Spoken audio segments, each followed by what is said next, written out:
O ugledu medijev in jebeni patriji, komentar dneva Matej Makarovič.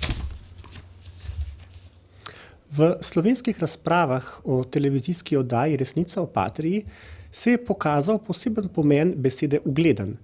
Vsaj v prvih poročanjih o oddaji na finski televiziji se je večkrat ponovila formulacija, da je avtor oddaje ugleden novinar in da je bila objavljena na ugledni televiziji.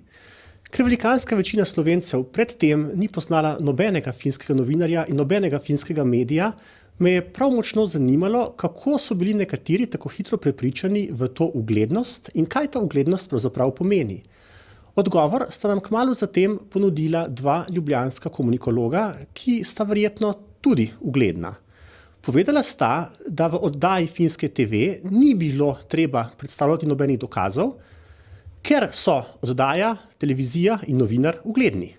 S drugimi besedami, ugledni so tisti, ki jim ni treba predstavljati dokazov, ker so pač ugledni.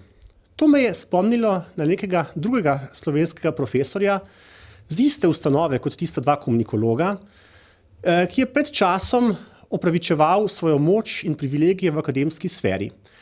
O sebi namreč povedal, da je ugleden.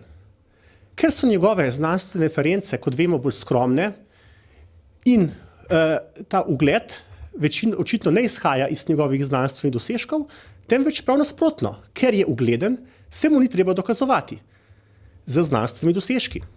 Obe pojmovanji ugleda sta podobni.